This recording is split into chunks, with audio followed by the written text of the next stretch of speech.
Hey everyone, welcome back to Calculating Your Future. So actually calculating your long-term plan as your next milestone. So we'll just have shown you pretty much the thoughts about how to create this in the previous video.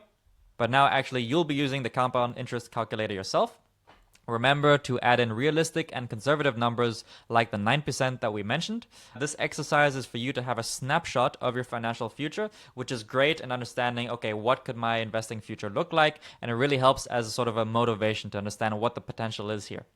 So I will just demo quickly again how to calculate this, and then you'll be taking screenshots of the calculations for yourself, and then you can also save it to share it with the community as your next milestone 2. So in the end of this module, the concluding module 1, we'll be taking milestone 1 and milestone 2 and then posting it into the community and sharing our progress. So this is a great for you as you progress through the course, sharing your progress, making sure you get the most important things out of the way, as these are the key moments that really define your success as an investor.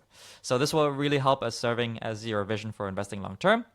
And now let's go to the screen share now. So you'll remember this site from the previous lesson, the compound interest calculator. You can just Google compound interest calculator yourself, and this will probably be the third result. Probably it'll differ slightly depending on where you live. But you have the link in the previous presentation, or we'll post it in the description. And here, as mentioned, you set in the initial investment that you want to make from your savings, whatever it is that you want to start with.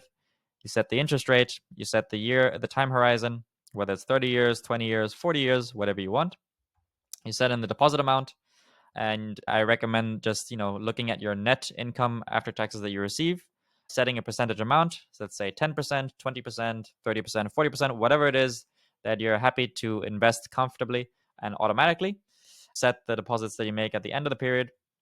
So it means at the end of each month that you deposit towards your investing, and set an annual deposit increase. So a very conservative number would be 4%. That means your income is barely growing beyond inflation. But for most people, it tends to increase more than that as your experience grows, as you get promoted, as your business grows, or your freelancing activity, whatever it is you're doing, it tends to grow a little bit more per year beyond inflation. So you can set it to 6%, 7%, 10% even, depending how fast your personal life plans will go. But let's just stay conservative. I don't know, let's put it 6%. But again, you can set it to whatever you want. You just click the calculate button, and then this will update. Make sure to always have it in graph format, as in my opinion, it's just way simpler to understand than this table format here.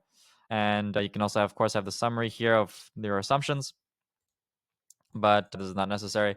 Just put it in graph format. Then you have the future investment value. So that means the final amount at the end, the total amount earned via interest, the amount that you contributed directly yourself, the assumed interest rate, the initial amount that you started with.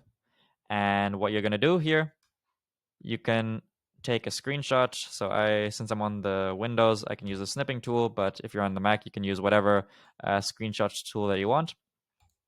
You could click new, and I'm just going to Actually, I'm going to include the summary. We're just going to zoom out a little bit so I can get all of it.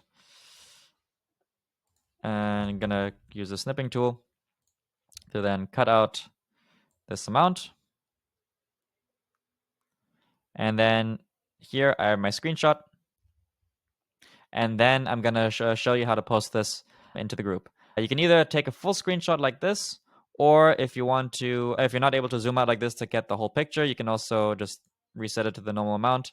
And you can also just choose to cut out only this section of the summary of your assumptions and your key final information, your final output here. So now that you have that screenshot, you can save it then into your milestone folder. So remember in the previous milestone video, we showed you that, we're going to be saving things generally into a folder just to keep things organized, but you can also just have it loosely on your computer, either in the downloads folder or the screenshots folder or on your phone. Just have it saved somewhere so that in the concluding module videos, you can have it easily accessible and post it into the community. So we'll show you in the concluding module that will be taking these and posting into the community. Here, the screenshot that we just took of the calculation that we just did. So either just purely the numbers, or if you're able to take a larger screenshot with the graph to show things, how things are on a graphical perspective, showing that exponential growth curve. This is more ideal. But either of these two calculations, the screenshot, both works. So yeah, that's basically how it is. Remember, it's really important to go through these milestones, especially the most important one, milestone 1, actually creating your account and depositing that first amount, and then collecting these milestones over time as we then go through the course, go through the motions of investing, of practicing and doing the stuff in the real world, and sharing that with the community. It really helps just keep yourself accountable and make sure that you actually progress through the course and let everyone know, because that accountability and commitment is what really makes you become a successful investor in the wrong one. You remember, you don't become a successful investor just learning about stuff. It's about doing things, about actually investing and compounding in the market. All right, now that's it for this lesson. Hope you enjoyed, and yeah, see you in the next lesson. All right, bye bye now.